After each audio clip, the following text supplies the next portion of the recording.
So today, we're doing more than just learning a few words. We're actually building a bridge. We're going to give you the key phrases in both Tamil and Sinhala that can take your trip to Sri Lanka from just, being a tourist to making real, actual human connections. And it all starts with one simple question.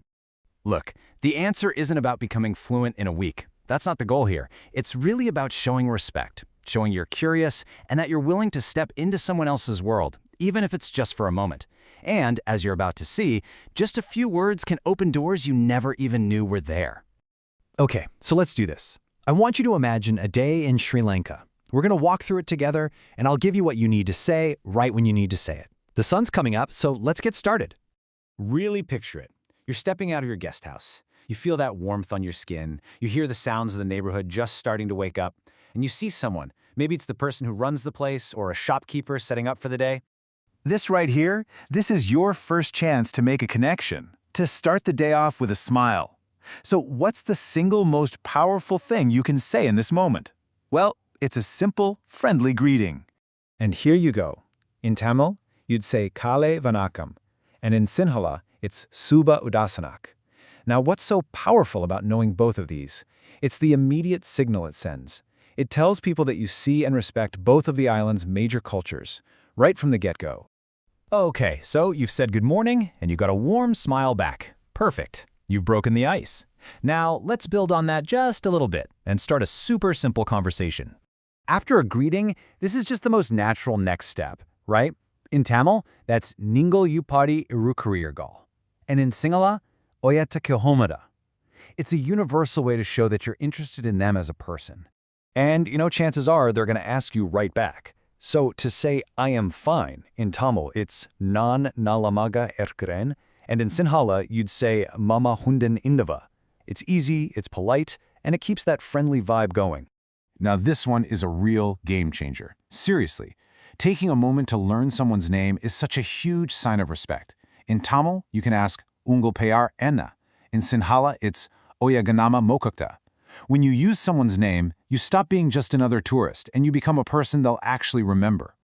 All right, let's keep moving through our day. We're out exploring and we need something. Being able to ask for it politely isn't just about getting what you want, it's another chance to have a positive interaction. And you know what? The whole process is incredibly simple. It's really just 3 basic steps. We already covered step 1, that polite greeting. So let's focus on the next 2, making the request and, maybe most importantly, showing your gratitude. Okay, so imagine the sun is high in the sky, you've been walking around, taking everything in, and you're starting to get pretty thirsty. You spot a little shop.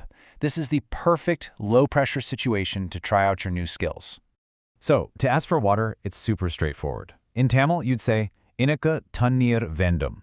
In Sinhala, it's Mata Watra One. It's direct, it's clear, and hey, it gets you that much-needed water. And here we are. These might just be the 2 most important words you can learn in any language. Nandri in Tamil, Sutui in Sinhala. Honestly, these words are like pure magic. They don't cost you a thing, but they show so much gratitude and respect. All right, let's tackle a situation that, let's be honest, we all face when we're traveling, that moment of confusion. And it's totally okay not to have the answers. Knowing how to say just that is, well, it's really freeing. So picture it. Someone asks you for directions, or maybe asks the question really fast in the local dialect. You just freeze. That little bit of panic starts to set in, right? Well, it doesn't have to. There is a simple, honest phrase that can solve this whole situation. And this is it. This is your lifesaver. In Tamil, Inaku Triadu. In Sinhala, Mamadane Na. Being able to just say, I don't know, is so much better than just kind of shrugging or walking away. It's a real response, and people will totally understand and appreciate the honesty. Okay, so we've said hello, we've had a little chat, we've bought something. Now our little interaction is coming to an end. So how do we make sure we leave on the same positive, respectful note that we started on? So you've paid for your water, you've said your thank yous, and now it's time to continue on with your day. Parting ways politely is every bit as important as that first hello. So here's how you do it. In Tamil, it's Poitu Varugiren, which has this really lovely meaning, kind of like, I will go and come back. And in Sinhala, it's Gihen Innam, which has that same feel. It's not a final goodbye, it's more like a warm see you later. So, after all this, what's the big idea? What's the main takeaway? It really boils down to these three things. First, that just a few words can go a really, really long way. Second, that politeness, a simple nundri or statuye, is understood everywhere. And most of all, that language, even just a tiny bit of it, builds bridges between people. Every single phrase we learn today is another block you can use to build a real connection. So, we've given you the first few blocks to start building those bridges. The real journey, the real adventure, starts with you.